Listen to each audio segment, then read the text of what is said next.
फंसाना बहुत मुश्किल काम है, लेकिन एक बंदा ये काम करके लोगों के दिलों में अपनी जगह बना चुका है।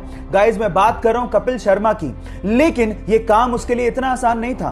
बचपन में ही उसने कैंसर की वजह से अपने पिताजी को खो दिया था। घर का सारा पैसा पिताजी के इलाज में लग चुका था। उसके पिताजी हेड कांस्टेबल थे, चाहता तो वो उनकी जगह अपनी जॉब ले सकता था, लेकिन उसने कॉमेडी के अपने पैशन को फॉलो करने की ठानी। इसके लिए उसने द ग्रेट लाफ्टर चैलेंज में पार्टिसिपेट किया। पहली बार तो वो सेलेक्ट ही नहीं हो सका, लेकिन दूसरी बार उसने फिर से कोशिश की और ना सिर्फ इस बार वो सेलेक्ट हुआ, बल्कि उसने शो को जीता भी। उसके बाद उसने जिंदगी में कभी पीछे मुड़ के नहीं देखा।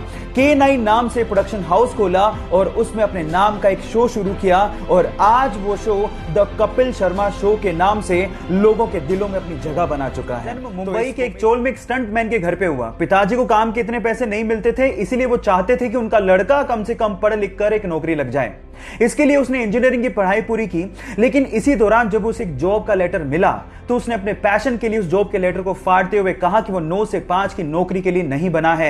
इसके बाद उसने गैंग्स ऑफ वासेपुर में एज एन असिस्टेंट काम शुरू किया और फिर पीछे मुड़ के कभी नहीं देखा। मसान मूवी से उसने सबका ध्यान अपनी तरफ खींचा, राजी मूवी से सबके दिलों में जगह बनाई और संजू मूवी के कमली किरदार से उसने सबको रुला के रख दिया। फिर उसके बाद उरी मूवी में दमदार किरदार करके नेशनल अवार्ड तक जीता। 3 साल पहले जिसे कोई जानता तक नहीं था, आज उसने अपनी एक्टिंग और अपनी मेहनत से करोड़ों दिलों में जगह बना ली। मूवी में एक दिन का सीएम वाला मजेदार कॉन्सेप्ट तो आपने जरूर देखा होगा। सिर्फ एक दिन के लिए सीएम बन के देखो।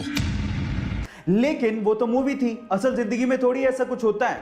अगर आप भी मेरी तरह कुछ ऐसा ही सोचते थे तो 24 जनवरी 2021 को जो हुआ उसने हम दोनों को गलत साबित कर दिया। जी हाँ गाइस, इसी दिन हरिद्वार की 19 वर्षीय सृष्टि गोस्वामी को उत्तराखंड का एक दिन का सीएम बनाया गया। 24 जनवरी को ही क्यों? क्योंकि इसी दिन नेशनल गर्ल चाइल्ड डे था और उसी को सेलिब्रेट करते हुए ऐसा किया गया। इसके पहले 2018 में सृष्टि गोस्वामी को बाल विधानसभा में कानून निर्माता भी चुना गया था। हाल फिलहाल रुड़की में सृष्टि गोस्वामी बीएससी एग्रीकल्चरल की स्टूडेंट है। और हम अपनी हिंदी और संस्कृत जैसी भाषाओं को भूल के अंग्रेजी भाषा की तरफ भाग रहे हैं, वहीं विदेशों में संस्कृत और हिंदी का चलन बढ़ते जा रहा है। नासा का तो यह तक कहना है कि इस पूरी ही धरती पर संस्कृत सबसे स्पष्ट भाषा है। आपकी जानकारी के लिए मैं आपको बता दूं कि संस्कृत का शब्दकोश इस पूरी ही दुनिया में किसी भी भाषा से सबसे ज्यादा है। आज संस्कृत में 102 अरब 78 करोड़ 50 लाख से ज्यादा शब्द हैं।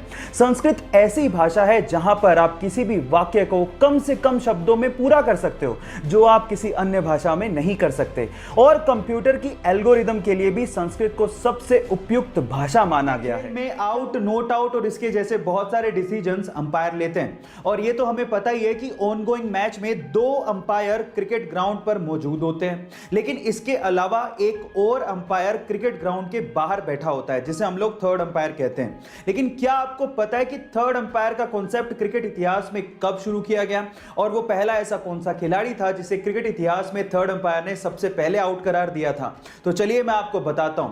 थर्ड अंपायर का कॉन्सेप्ट 1996 के वर्ल्ड कप से शुरू किया गया था, यानी कि 1996 के वर्ल्ड कप में सबसे पहले यह कॉन्सेप्ट लाया गया था और सचिन तेंदुलकर वो पहले खिलाड़ी थे क्रिकेट इतिहास के जिनको थर्ड अंपायर ने आउट दिया था। गाइस, ये अमेजिंग फैक्ट जान के आपको कैसा लगा चैट सेक्शन में जरूर लिखिएगा और ऐसे अमेजिंग वीडियोस के लिए YouTube पे हमारे चैनल को सब्सक्राइब कर लीजिएगा और अगर आप इंस्टाग्राम पे देख रहे हैं तो मुझे फॉलो करना मत भूलिएगा। मिलते हैं अगली वीडियो में।